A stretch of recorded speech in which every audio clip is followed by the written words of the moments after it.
সন্দীপন দাশের ছোট গল্প যা স্মৃতি নয়। গল্প পাঠে স্বর্ণালী মণ্ডল। আজ বহু বছর বাদে বন্ধুদের সাথে দেখা হবে। স্কুল কলেজে আমরা তিনজন ছিলাম, যাকে বলে বুজুক ফ্রেন্ড। একসঙ্গে বসা, খেলা, পড়া, ক্লাসে প্রথম তিনজনই আমরাই ঘুরিয়ে ফিরিয়ে হতাম। পড়াশুনোর পাঠশালাতে যেমন র্যাঙ্ক করেছি তিনজনেই, তেমনি জীবনের পাঠশালাতেও আমাদের নাম প্রথম সারিতে।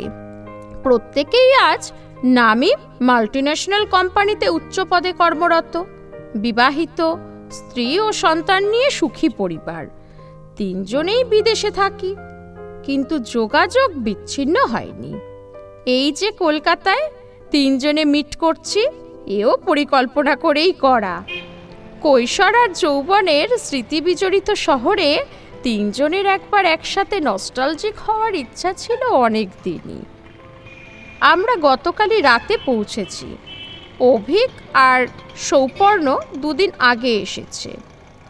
আজ তিনজনে মিট করব সপরিবারে শহরের এক নামী রেস্তোরাঁয়। সন্ধে 6টায় সবার সেখানে যাবার কথা। এখন দুপুর 11টা। হাতে যখন সময় আছে ভাবলাম একবার কলকাতাটা দেখে আসি, দেখি কেমন আছে আমার শহরটা। স্ত্রীও রাজি, বিশেষ করে এক্সপ্ল্যানেটের দিকে গেলে মার্কেটিংও করা হবে। পার্ক স্ট্রিটের এক নামী হোটেলে উঠেছি, সুতরাং হেঁটেই গেলাম।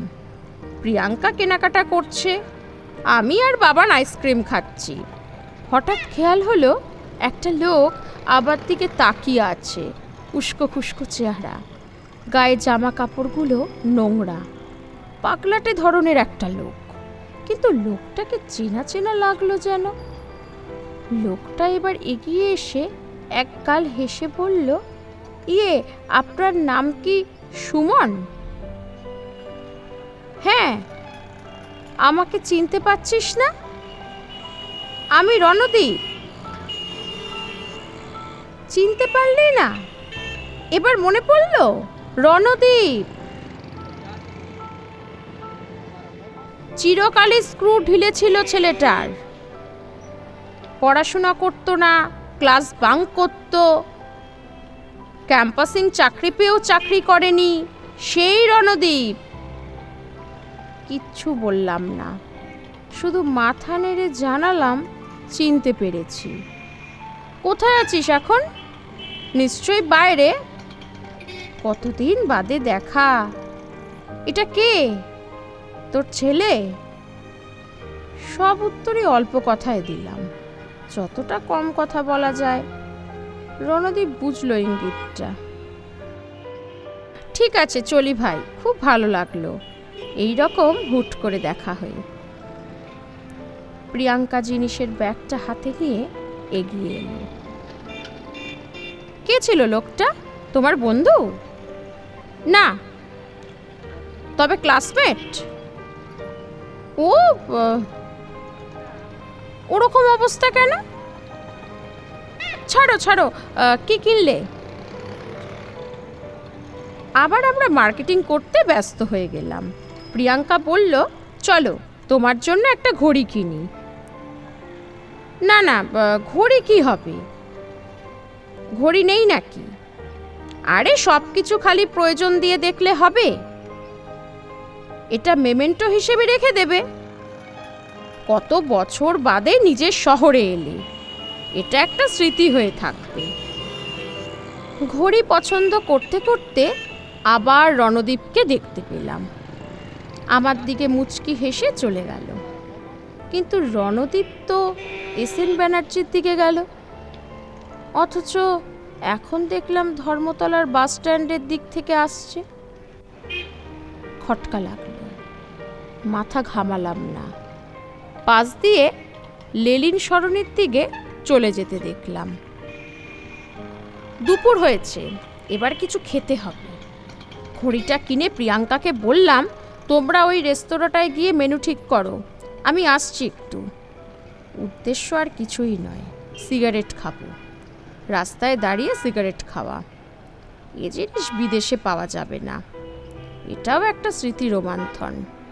পার্ক স্ট্রিটের দিকে বেশ কিছুটা এগিয়ে গেলাম, যাতে প্রিয়াঙ্কা হুট করে বেরিয়ে দেখতে না পায় সেই জন্য একটা গলিতে ঢুকে একটা পান বিড়ির দোকান থেকে একটা সিগারেট কিনে ধরিয়ে মুখে তুলে তাকাতেই দেখি রণদীপ দাঁড়িয়ে। চমকে গেলাম। কি রে, তুই কি ফলো করছিস?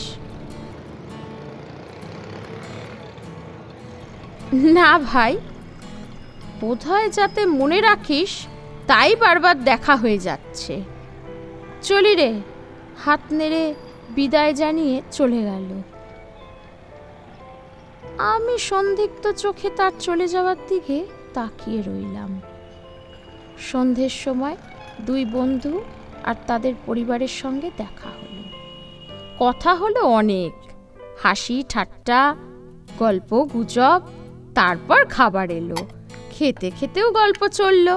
নানান কথার মধ্যেই হঠাৎ সৌপর্ণ বলল, ভাই রণদীপকে মনে আছে?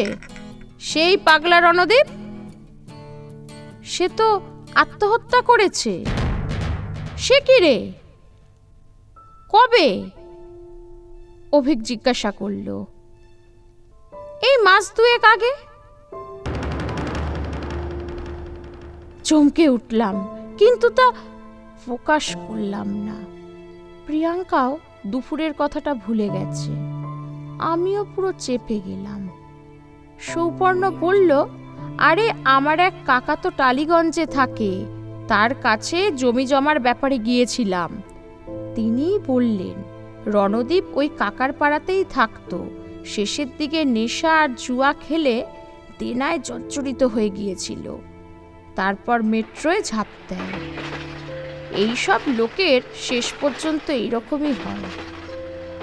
সায়ন্তনী সৌপর্ণের স্ত্রী বলল। তারপর আবার অন্য কথায় চলে গেলাম আমরা, এবং রণদীপের কথাটা আমিও সম্পূর্ণ ভুলে গেলাম। রাতে শোয়ার পর ভাবলাম প্রিয়াঙ্কাকে আজকের কথাটা বলি। পর মুহূর্তেই মনে হলো শুধু শুধু ওকে বলা, উল্টে ওই ভয় পাবে।